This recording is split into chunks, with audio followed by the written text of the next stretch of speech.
Friends, welcome to जम के पढ़ो। तो आज हम क्लास 12 की हिस्ट्री की बुक 2 का फर्स्ट पार्ट करने वाले हैं, जिसका नाम है through the eyes of travellers. इस चैप्टर में बताया गया है कि कैसे जब कुछ बाहर के लोग इंडिया में उन्होंने ट्रैवल करा, वो बाहर से इंडिया में आए, उनके क्या एक्सपीरियंस थे, उन्होंने क्या लिखा इंडिया के बारे में, और दूसरी जो उनके जो दूसरे लोग हैं या उनकी को जो खुद की कंट्री के लोग हैं, उनको उन्होंने अपने इंडिया के बारे में क्या बताया थ्रू राइटिंग। तो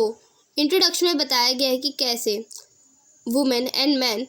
किसी और जगह से दूसरी जगह ट्रैवल करते थे, चाहे वो काम के लिए हो, काम ढूंढने के लिए हो, चाहे वो किसी नेचुरल डिसास्टर से बचने के लिए हो। जैसे पुराने टाइम पे जब अर्थक्वेक आ जाता था या सुनामी आ जाती थी, तो दूसरे जो लोग होते थे वो एक से दूसरी जगह ट्रैवल करते थे खुद को बचाने के लिए, और क्योंकि वहाँ पे जो वहाँ रहते थे वहाँ सब कुछ तहस नहस हो जाता था, वो अब दूसरी जगह पे अपना घर ढूंढते थे।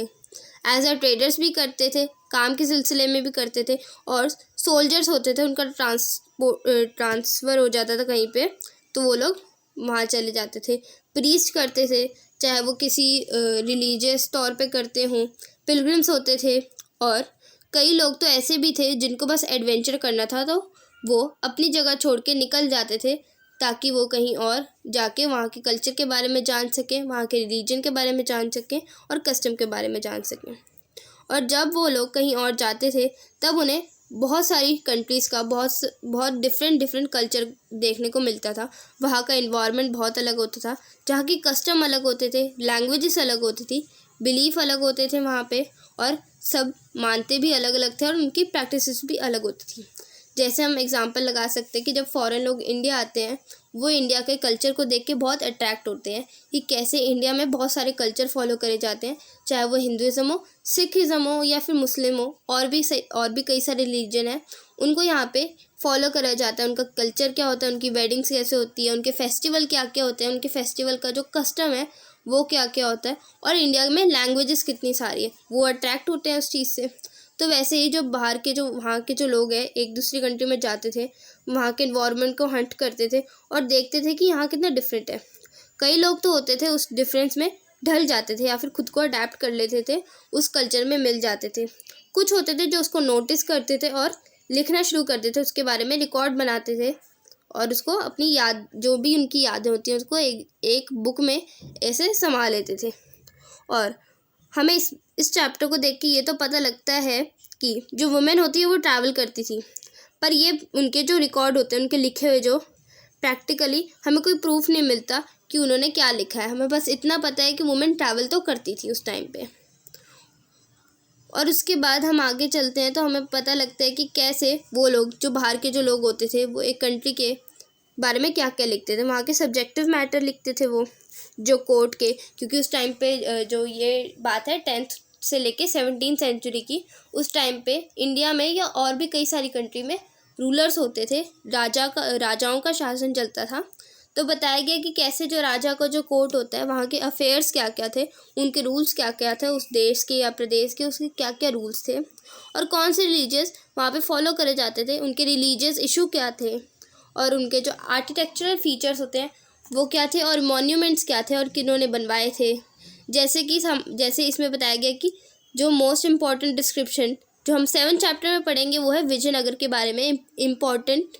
फीचर है, आर्किटेक्चरल फीचर है, मॉन्यूमेंट है, विजयनगर एम्पायर, एक पूरा चैप्टर है जो हम आगे पढ़ेंगे, जिसके बारे में लिखा है अब्दुल रज़ाक समरकंदी ने एक बहुत डिस्क्रिप्शन में। उसके बाद इस चैप्टर में हम देखेंगे कि हम 3 लोगों के बारे में डिस्क्रिप्शन में पढ़ेंगे। एक हैं अल बिरूनी, जो उज़्बेकिस्तान से आए थे इंडिया में 11th सेंचुरी में, और दूसरे हैं एल्बिन बटूटा, जो एक मोरक्कन ट्रैवलर हैं जो मोरक्को से आए थे 14th सेंचुरी में, और थर्ड हैं और लास्ट हैं फ्रेंचमैन, जो फ्रांस से आए थे, फ्रांसिस बर्नियर, जो 17th सेंचुरी में इंडिया आए थे, और उन्होंने इंडिया के बारे में क्या लिखा हम इसके बारे में पढ़ेंगे। सबसे पहले हम पढ़ेंगे अल बिरूनी के बारे में और उनकी किताबुल हिंद के बारे में, जिसमें उन्होंने इंडिया के बारे में, यहाँ के कस्टम के बारे में, यहाँ के रिलीजन के बारे में डिस्क्रिप्शन में लिखा है। तो अल बिरूनी का जन्म 973 में हुआ ख्वारिज़म में। ख्वारिज़म आज के टाइम में उज़्बेकिस्तान में है, और अल बिरूनी बहुत एजुकेटेड पर्सन थे, उन्होंने बहुत अच्छी एजुकेशन ली थी और वो बहुत सारी लैंग्वेजेस जानते थे, जैसे कि साइरियक जानते थे, अरेबिक जानते थे, पर्शियन लैंग्वेज जानते थे, हेब्रू जानते थे और संस्कृत जानते थे। हेब्रू इज़राइल की लैंग्वेज होती है। वो इन सारी लैंग्वेजेस को अच्छे से जानते थे। उन्हें ग्रीक आती तो नहीं थी, पर वो बहुत सारे ग्रीक फिलोसफर जो हैं उनके काम से परिचित थे, जैसे प्लाटो के, उनको पता था प्लाटो के रूल्स क्या क्या, उनकी फ़िलॉसफी क्या है, और भी कई सारे ग्रीक फिलोसफर्स के बारे में उन्होंने पढ़ा था अरेबिक लैंग्वेजेस में। मतलब जो अरेबिक में ट्रांसलेशन हो जाती थी उस टाइम पे भी, मतलब ट्रांसलेशन थी, जो उन्होंने जितने भी फ़िलासफ़र के बारे में पढ़ा है उनकी ट्रांसलेशन पढ़ी है अरेबिक लैंग्वेज में, क्योंकि उन्हें अरेबिक जो है उनकी ऑब्वियसली उनकी लैंग्वेज है, वो उनकी मातृभाषा है, तो उन्हें अच्छे से आती थी अरेबिक। तो उन्होंने हर एक चीज़ के बारे में अरेबिक में पढ़ा था अपनी कंट्री में ही रहकर। अब 1017 में यानी कि 1017 में सुल्तान महमूद होते हैं, वो ख़वारिज़म को अपने अंडर में ले लेते हैं और अपने कब्ज़े में ले लेते हैं, और वहाँ के जो कई सारे स्कॉलर्स होते हैं और पोइट्स होते हैं उनको अपने कैपिटल में, मतलब जहाँ के वो राजा होते हैं गज़नी, वहाँ ले जाते हैं। अल बिरूनी भी उनमें से एक होते हैं। अल बिरूनी जब वो गज़नी पहुँचते हैं तब वो एज अ हॉस्टेज होते हैं। एज अ हॉस्टेज मतलब बंदी, जो बंदी होते हैं उनको एज अ बंदी ले जाया जाता है, पर अब धीरे धीरे उनका जो गज़नी है उसके तरफ वो अट्रैक्ट हो जाते हैं, वहाँ के लोगों से अट्रैक्ट हो जाते हैं, और अपनी वो सारी ज़िंदगी 1017 से लेके जितनी भी उनकी ज़िंदगी होती है 70 साल, वो 70 की एज में उनकी डेथ हुई। मतलब वो तब तक अपनी लाइफ उन्होंने इंडिया में ही स्पेंड करी है, गज़नी में ही स्पेंड करी है, जब तक उनकी डेथ नहीं होगी। अब गज़नी में रह के अल बिरूनी का जो इंटरेस्ट था वो इंडिया की तरफ बढ़ गया था। अब जो अपनी वो सारा जो टाइम स्पेंड होता था वो वहाँ जो इंडिया में जो एस्ट्रोलॉजर्स होते थे, मैथमेटिक्स और मेडिसिन की जो पढ़ाई करते थे, जो उनके बारे में जो वेद वगैरह होते हैं, वो उनके साथ वो टाइम स्पेंड करने लगे थे। अब जब जो एम्पायर होते हैं, वहाँ के गज़नीवद एम्पायर के जो रूलर होते हैं वो पंजाब में भी कब्ज़ा कर लेते हैं और पंजाब को अपना पार्ट बना लेते हैं,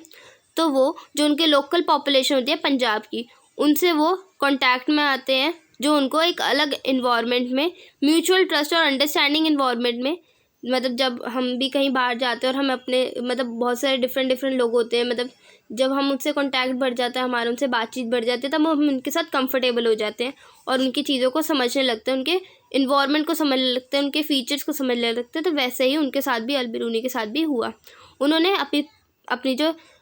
सालों थे, अपनी ज़िंदगी के सालों अपने जो ब्राह्मण के साथ बिताए, प्रीस्ट जो थे, पंडितों के साथ, जो स्कॉलर थे, बहुत एजुकेटेड पर्सन थे, उनके साथ बिताए, और उन्होंने रिलीजियस स्टडी करी और फिलोसफिकल टेक्स्ट पढ़े, मतलब हमारे जो वेद और ग्रंथ होते हैं उन्होंने उनको भी स्टडी करा। और वो पर पूरे इंडिया तो नहीं घूम पाए, क्योंकि ऑब्वियसली वो पूरे इंडिया को नहीं कवर करा उन्होंने, पर उन्होंने पंजाब के बारे में और नॉर्थ इंडिया के बारे में बहुत कुछ लिखा, क्योंकि ऑब्वियसली वो उन जगह पे गए थे, तो उन्होंने उन जगह के बारे में डिस्क्रिप्शन में लिखा कि कैसे, कहाँ पे कौन सा कल्चर फॉलो किया जाता है और कैसे कौन सा फेस्टिवल मनाया जाता है नॉर्थ इंडिया में मेनली। अब हम पढ़ेंगे जो अल बिरूनी की लिखी हुई किताब थी, किताबुल हिंद, उसमें क्या क्या था। अल बिरूनी की लिखी हुई किताब किताबुल हिंद अरबिक में लिखी गई थी और एक सिंपल वर्ड्स में थी और ल्यूसिड थी, जिसमें वॉल्यूमिनियस टेक्स्ट थे, मतलब बहुत सारे टेक्स्ट थे, और जो 80 चैप्टर्स में डिवाइडेड थी। मतलब वो 80 इतनी बड़ी बुक थी, उसमें 80 चैप्टर्स बनाए थे उन्होंने, 80 चैप्टर्स में वो डिवाइडेड थी बुक। उसमें बहुत सारे, उन बुक्स में जो चैप्टर थे वो बहुत सारे थे, जैसे कई मेनली उन्होंने जो कवर करा था वो है हिंदू रिलीजन के बारे में उन्होंने कवर करा था।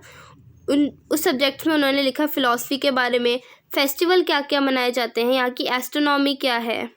मैनर्स क्या है, कस्टम क्या है इंडिया के, सोशल लाइफ कैसी है इंडिया की, मेनली नॉर्थ इंडिया के पार्ट की, वेट्स क्या है, मेजर्स क्या है, यहाँ के लॉ क्या है, मेट्रोलॉजी जो साइंस की मेजरमेंट होती है उसकी स्टडी होती है। उन्होंने इन सब चीज़ों के बारे में डिस्क्रिप्शन में लिखा उन 80 चैप्टर्स के अंदर। और उसके बाद अल बिरूनी का एक अलग ही सिस्टम होता था ये सब लिखने का। मतलब अल बिरूनी हर एक चैप्टर को स्टार्ट करने से पहले उसकी चैप्टर की बिगनिंग में एक क्वेश्चन लिखते थे और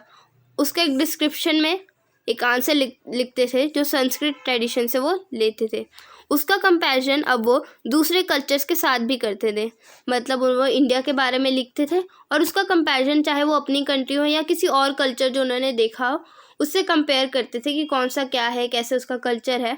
ऐसे वो उनका एक अलग हर एक चैप्टर को लिखने के उनके एक सीक्वेंस था और उन्होंने बहुत सारी स्टडी करी। उसके बाद अब जब वो उनको अरेबिक में जब वो एक एक चीज़ लिखते हैं तो इससे पता लगता है कि उनको जो अभी अभी उनके ट्रांसलेशन से उनका वो नहीं हुआ है, उनको इंट्रोड्यूस नहीं हुआ, उनको ऑलरेडी पता था कि ट्रांसलेशन होती है। वो कई सारी चीज़ों को इंडिया की चीज़ों को अरेबिक में ट्रांसलेट करते थे और वो जो वहाँ के लोग होते थे और उन्हें वो मेनली लिखते थे अपने जो अरेबिक में इंडिया के बारे में लिखते थे ताकि वो बता सके दूसरे लोगों को इंडिया का कल्चर क्या है, इंडिया में क्या क्या फॉलो होती हैं, क्या क्या चीज़ें, इंडिया में लोग रहते कैसे हैं, वहाँ के क्या कस्टम है, क्या लैंग्वेजेस हैं। उन्होंने ये सब बताने के लिए उस बुक को लिखा मेनली अरेबिक में। उसके बाद वो ट्रांसलेशन से फेमिलियर थे। उन्होंने संस्कृत, पाली और प्राकृत टेक्स्ट को भी अरेबिक में कन्वर्ट करने की कोशिश करी। उन्होंने धीरे धीरे जो मतलब संस्कृत तो वो करते ही थे, अब धीरे धीरे जो पाली और प्राकृत लैंग्वेज होती है उनके टेक्स्ट को भी उन्होंने अरेबिक में ट्रांसलेट करा। और वो धीरे धीरे जब वो कहते हैं ना, जैसे हम अगर किसी हमारी टीचर कहती थी ना बचपन में कि अच्छे बच्चों के साथ रहो तुम भी अच्छे बनोगे, तो वैसे ही वो होता क्या है जब वो मेडिसिन और एस्ट्रोलॉजर्स के साथ रहते हैं, जो मेडिसिन वैद्य वगैरह होते हैं उनके साथ रहते हैं, उनको भी ये चीज़ धीरे धीरे आने लगती है और इस चीज़ में वो टेक्स्ट लिखते हैं। पर वो बहुत क्रिटिकल होते हैं इन चीज़ों को लिखने के बारे में कि उनमें कहते हैं कि ये सारी चीज़ें क्लियरली लिखी जानी चाहिए और इम्प्रूवमेंट होनी चाहिए। जो कुछ भी यहाँ पे लिखा है, जो हमारे वेदों में पुराणों में लिखा है, इन सब में कुछ और चीज़ें ऐड होनी चाहिए, इनमें इम्प्रूवमेंट होनी चाहिए और थोड़ी और क्लियरिटी से लिखी जानी चाहिए ताकि लोग और अच्छे से समझ सकें। इस वीडियो के फर्स्ट पार्ट में हम सिर्फ अल-बिरूनी के बारे में और उनकी लिखी हुई किताबुल हिंद के बारे में ही पढ़ेंगे। इसका नेक्स्ट पार्ट कल आएगा।